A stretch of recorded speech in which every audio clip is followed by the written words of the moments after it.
What's good, YouTube? If you're seeing this, it's the second reaction of the day. I'm trying my best to drop at least 3 reactions a day. So if you see I'm wearing the same stuff, it's the same day. Don't violate. So another video we're going to watch is the Chiraq hitman that terrorized Chicago for years. I saw that and I'm like, nah, we got to watch this. This is kind of interesting. You know what I mean? And like, I used to watch Chicago stuff like with DJ Academics. If you know, you know. If you're an OG, like you remember those, bro. Those used to have me crying. But hold on. Without further ado, let's get to this video. Textural beauty, rich history, and deep-rooted musical influences has another grimmer reputation, its notorious crime rates. Over the years, various gangs have risen and fallen, but none quite as dire as the Goonie Boss. At first, emerging as a music-focused group, they symbolized hope and unity in their local community. Yet, as darkness often overshadows light, the group's path took an ominous turn. Their shift from beats to bullets marked a chilling chapter in Chicago's crime annals. Introducing a man named O-Dog to the group changed its course and unleashed a reign of terror that Chicago hadn't witnessed. Bro, I'm not gonna lie. Hold on. Their shift from O-Dog to the bullets marked a chilling chapter in Chicago's crime. If you remember, Chief Keef had the music scene on lock for a little bit. I'm not gonna hold you. There was a point in time where Chief Keef was really like kind of low-key taking over a little bit. Like, he put Chicago on his back. Like, he put the city on the map at the time. Like, drill was really crazy. Like, during the time I was in high school, you best believe I had the gummy headphones, listening, blowing out my eardrums, listening to trap music, listening to Chief Keef, G Herbo, who was Lil Herb back then, you feel me? Lil Bibby. We all thought he was dark-skinned, deep-ass voice, but he was some light-skinned ass nigga. I'm not gonna hold you. Like, if you remember, you remember, bro. If you was there, you was there, bro. Montana 300, so many different people, bro. Introducing a man named O-Dog to the group changed its course and unleashed a reign of terror that Chicago hadn't witnessed in years. This story delves into the meteoric rise and fall of the Goonie Boss, especially the Chiraq hitman O-Dog, who sent shockwaves through the streets of the Windy City. Chicago's Goonie Boss didn't always have the reputation they're infamous for today. In their early days, the group bonded by a shared love for music. Their members often gathered on street corners, in community centers, or someone's living room, turning jam sessions into full-fledged musical gatherings. The beats echoed with hopes of a brighter future, while their lyrics told stories of community unity and the struggles they hoped to overcome. But as time passed, the ever-present attraction to power and influence began to creep into the group's dynamics. While their music had always been a central theme, certain members saw opportunities beyond the beats. External pressures, territorial disputes, and the promise of easy money began to turn their musical passion into something much darker. This shift took time. At first, there were minor brushes with local law enforcement, but nothing that sounded too... That's the thing about having like a unity and having like a group of people and trying to come together and make something happen. Because you never know, like, there's always those people with the ulterior motives and like they always got something else in mind. You thinking like they with the team trying to like stand for the same thing, but they got their own mission and their own thing in mind. Like, that's why you got to make sure everybody's on the same page. If not, stupid stuff start happening. Trust me. Oh, you getting too excited. As members saw the potential gains from illicit activities, however, their priorities shifted. Once at the forefront of the group's mission, music started taking a back seat. The Goonie Boss slowly transformed from a group that once found unity in music to one that became a symbol of fear in the streets of Chicago. Their descent into the criminal underworld was gradual, but by the time the transformation was complete, the Goonie Boss had left their musical roots far behind. In the intricate web of Chicago's street life, the name O-Dog rang with both appeal and dread. He wasn't just another member of the Goonie Boss, he was a force that would come to define the gang's darkest chapters. With a magnetic personality, O-Dog drew people towards him with ease. He had the gift of the gab, a natural way that could make you trust him, fear him, or both simultaneously. However, beneath that charming exterior lurked a soul marinated in violence and unpredictability. The Goonie Boss were already well into their criminal evolution when O-Dog entered the scene. They had their reputation, their territory, and their enemies. However, O-Dog brought an intensity that would turn the group from a local menace to a citywide terror. His decision-making was as swift as it was merciless. There were no council meetings or group consensus. When O-Dog made a decision, it was final. Where once the Goonie Boss were selective in their acts of violence, O-Dog's arrival marked an era of terror. No one was safe. The distinction was blurry at best. Rivals, bystanders, and sometimes even his own. To him, power wasn't just about control, but about instilling fear. He wanted his name to be whispered in every corner of Chicago. A boogeyman not of myth, but of haunting reality. O-Dog's brutality wasn't impulsive, but calculated. Each act of violence, each life taken was a message not just to his enemies, but to his own ranks. He didn't request loyalty, he demanded it. Fear became the glue holding the Goonie Boss together, with O-Dog as the... I'm not gonna lie. YouTube, Twitch chat, if y'all see this, all of this stuff, they're all props. They're all fake. They're not real. So don't take down the video. Don't, I'm not even monetized yet, but don't monetize me. These are props, These aren't real. Puppet master pulling the strings. The streets that once echoed with the hopeful rhythms of the Goonie Boss's music now resonated with the sounds of sirens and gunfire. O-Dog didn't just change the gang. Yo, I know y'all know who this is right here, bro. Resonated with the sounds of sirens and gunfire. Y'all know who this is right here? This Lil Reese. Lil Reese, O-Dog didn't just change the gang. He turned them into something. Then you got Sosa, you got Fredo in the back. You feel me? Rest in peace him. I'm telling you, I was heavy on the Chicago drill shit, bro. The streets of Chicago hadn't seen before. Every pull of the trigger, every life lost, added another layer to the legend of O-Dog. A legend not of heroism, but of darkness so profound it turned the Goonie Boss into a symbol of terror. As the Goonie Boss's reputation grew, so did O-Dog's. He was more than a gang member. He embodied the anarchy, power, and unpredictability that the Goonie Boss had come to represent. Under his reign, the gang didn't just operate in the shadows, they became the shadows, darkening the streets of Chicago with a terror that would linger for years to come. Englewood, a neighborhood nestled within the confines of Chicago, has unfortunately become synonymous with crime and poverty. Yet it wasn't always this way. Englewood has a history rooted in community and vibrant cultural expressions. Still, over the years, it has become a battlefield where young souls are caught in the crossfire of violence and desperation. Once lively and buzzing with the harmonious chaos of city life, the streets are now often silent, with residents wary of the dangers that lurk in the shadows. Englewood's fall from grace is not a singular story. It's a complicated weave of socio-economic neglect, political indifference, and an influx of firearms that are as easy to get hold of as candy in a store. Public schools, underfunded and overcrowded, need help to provide quality education. The system often ignores many young people in Englewood because they lack resources. The playgrounds, parks, and recreational centers meant to be safe havens for children and families often serve as territories marked by various gangs, each claiming their dominion. The job market in Englewood is as sparse as green spaces, with unemployment rates soaring above the national average. For the youth, the lack of job opportunities and constructive engagement has made the allure of gangs and the underground economy an almost unavoidable path. It's not just about the promise of money, but also a sense of belonging and power, elements starkly missing from their everyday lives. Amidst this backdrop, gangs like the Goonie Boss didn't just rise, they flourished. Englewood provided a fertile ground where the seeds of crime, rooted in desperation and neglect, sprouted into organizations wielding power and instilling fear. The alleys, street corners, and abandoned buildings became both a refuge and a battleground for the Goonie Boss and their ilk.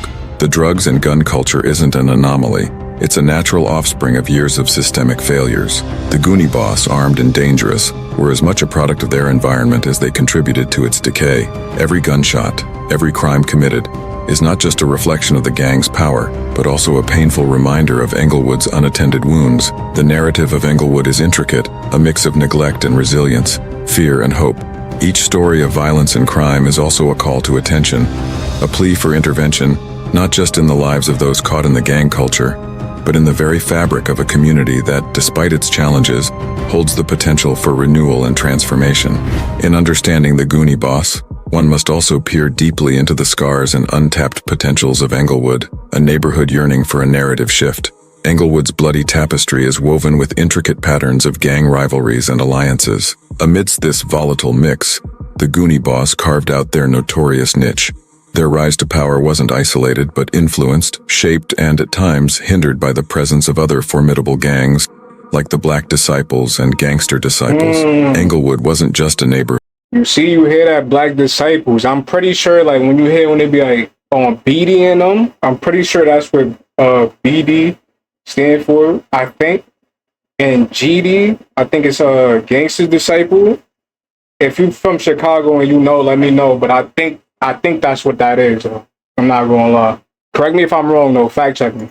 It was a battleground where territories were marked not by street signs, but by the invisible and often bloody lines drawn by these gangs. The Goonie boss, led by the infamous O-Dog, had a particularly tumultuous relationship with the Black Disciples. Every street corner, every block was a potential spark that could ignite the volatile mix of young, angry men with guns, deep-seated grudges, and territorial loyalties. It was a world where respect was earned not through deeds but by the barrel of a gun, and O-Dog was a master of this deadly game.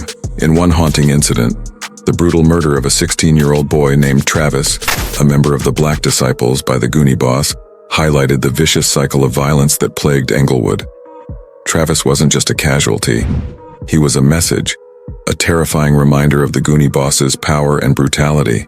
His death fueled the ever-present fire of hatred and revenge that consumed the hearts of many young men in Englewood. Yet it wasn't just about rivalries. There were alliances too, formed out of necessity, mutual enemies, or the sheer need to survive in the dog-eat-dog world of Englewood streets. The Goonie boss had uneasy alliances, marked by mutual suspicions and temporary truces. In this world, today's ally could be tomorrow's enemy.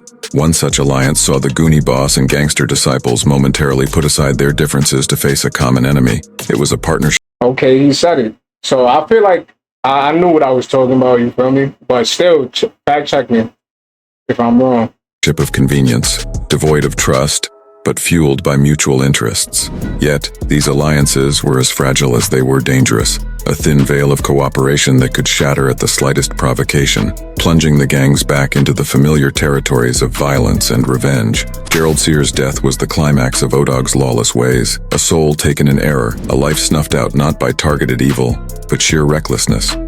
Bro, that's one of the worst things in the world. I'm sorry I keep pausing this, but you know, this is just a part of the reaction. You know, I'm always going to know what I'm thinking. So, like, somebody losing their life because of recklessness, and they wasn't even like it wasn't even meant to happen, and they just ended up being collateral. Like that's one of the worst things ever. Like somebody just getting bodied and unalived because of somebody else being reckless. That's crazy, bro. O-Dog, the streets of Chicago were a chessboard, and every resident a pawn in his deadly game. Precision and strategy, sacrificed for power and fear. Yet Gerald was not a nameless statistic. His death was a glaring reminder of O-Dog's terrible nature, sending shudders down the city's spine and echoing scarily within Goonie Boss itself. Gerald's death was a bitter pill for the Vaughn brothers, Alvin and Alex, a stark realization of the chaos they were now unwilling members of. Each bullet O-Dog fired didn't just take a life, it chipped away at the brothers' souls, their hearts heavy with the burden of each fallen body. Their gang, once unified, was now a prison of fear and violence, with O-Dog, the warden, his trigger finger ever itchy, ever ready. O-Dog's terror wasn't just external, it seeped into the very bones of the Goonie Boss, a persistent echo of dread that never quite silenced. The Vaughns found themselves staring into a deep hole of dread and out-of-control violence. Gerald's untimely end was more than a tragedy. It was evidence of the monster amongst them and their powerlessness against it. In this moment of clarity, amidst the echoes of gunfire and the haunting shade of death, the Vaughn brothers questioned their allegiance to the Goonie Boss and O-Dog. They were no longer blind soldiers, but witnesses to a horrible transformation, forced to reckon with the monster they'd fed and the desperate need to break the chains binding them to a path spiraling into darkness. O-Dog's cruel nature became clear when he started a terrifying spree that went beyond the usual limits of gang violence. He saw family connections as worthless, just like the short-term alliances in the violent world of Chicago streets. A cousin, Goldie, was pulled into this scary game of power and danger without choosing to be. Goldie, who grew up in the quiet town of Streator, knew nothing about the constant violence and surprise attacks of Englewood. O-Dog took advantage of this, drawing Goldie into the Goonie Boss's evil circle. Goldie's quiet hometown became a source for the guns that would cause so much bloodshed on the streets of Chicago. But in the summer of 2016, things took a dark turn. O-Dog was out of money and set his manipulative eyes on Goldie again. This time, he pulled him into a bold theft in Streeter. The success of this crime planted a seed of deep paranoia in O-Dog. Now, seeing Goldie as a risk and no longer helpful, O-Dog's paranoia led to a cruel decision. Goldie was found dead in an alley in Englewood. It was clear that being family meant nothing to O-Dog when it came to his fears and ruthless behavior. Damn, bro. This brutal act showed the Vaughns and the rest of Goonie Boss just how heartless O-Dog was. His reign of terror aimed at enemies and every member of his gang was also under the dark cloud of his unpredictable anger. In O-Dog's world, loyalty and family connections meant nothing and were easily thrown away. The Vaughn family was hit hard again by another tragedy, the death of Robert Vaughn. They had faced pain before, but this loss was even more painful. The streets of Chicago, under the glow of streetlights, felt like a war zone where the scary noise of guns overtook the peaceful quiet of night. Another member of the Vaughn family was gone. Alex Vaughn was dealing with not just the pain of losing another brother, but also the harsh reality of being arrested. When he needed comfort and a chance to grieve, he found himself in handcuffs because he made the mistake of going to a shooting range, something he wasn't allowed to do as a felon.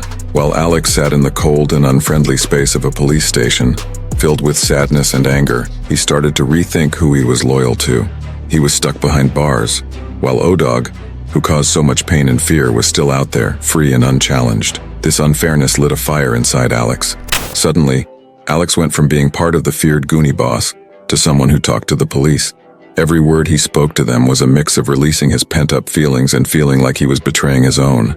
Once locked away, the Goonie Boss's secrets were now out in the open. All the horrible things O-Dog did, which used to be hidden in the dark parts of Englewood, were now being looked at closely by the law. For Alex, deciding to talk wasn't easy.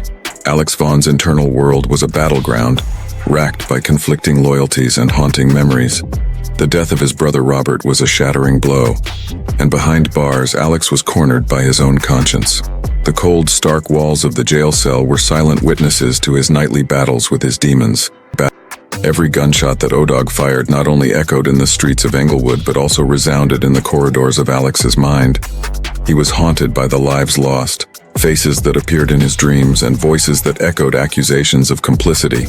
Every shadow seemed to whisper the names of friends and foes alike, fallen in the relentless gang warfare. Yet amongst these shadows of torment, memories of a different time, echoes of laughter and music, of bonds forged not in crime but in brotherhood. There was a ghost of another Alex, a young boy with dreams untainted by the streak of gang violence, aspirations that were buried under the ruthless reign of O-Dog and the Goonie Boss. My boy getting The death of hot. Robert wasn't just another casualty of war. It was a catalyst, a stark revelation of the abyss into which Alex had fallen. Behind bars, amidst the cold solitude, Alex found himself at a crossroads. Loyalty to the Goonie Boss, to O-Dog, was pitted against loyalty to his family, to the memory of Robert, and to the lives shattered by the gang's reign of terror. Each night in jail, the walls closed in, and with them, the reality of the path he'd walked. The ghost of the boy who once dreamt of music and unity haunted the man who'd become a soldier in O-Dog's army of terror. One fateful night, amidst the torment and the haunting echoes of lives lost, something within Alex stirred. It was a realization, profound and shattering. He was a prisoner, not of the jail that held him, but of the choices that led him to the dark paths of the Goonie Boss. O-Dog's voice, once a clarion call to power and dominance, now echoed with the sinister tones of manipulation and betrayal. The Goonie Boss, a brotherhood, had become a prison, and every act of violence, a chain binding him to a legacy of terror.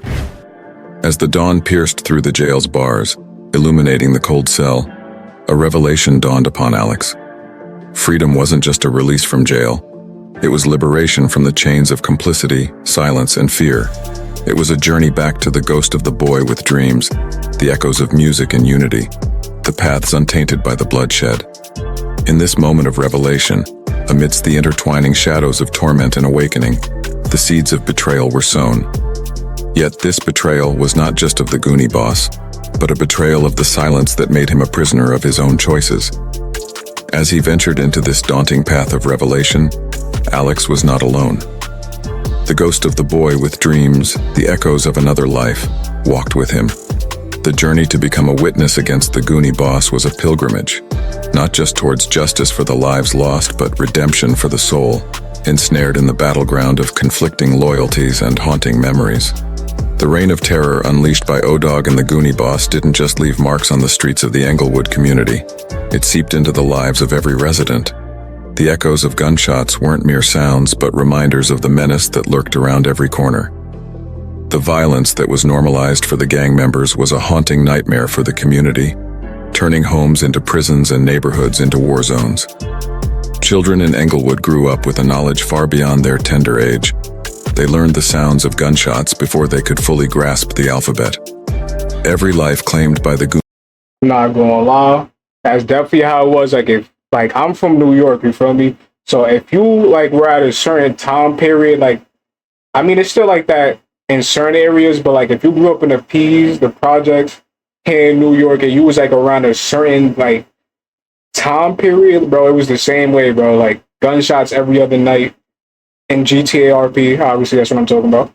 But yeah, like it would happen like every other night, like some crazy stuff, bro. And I witnessed a lot of that stuff. I'm not gonna hold you. So when he said that, I'm like, yo, like that memory just instantly came to my head and just that thought.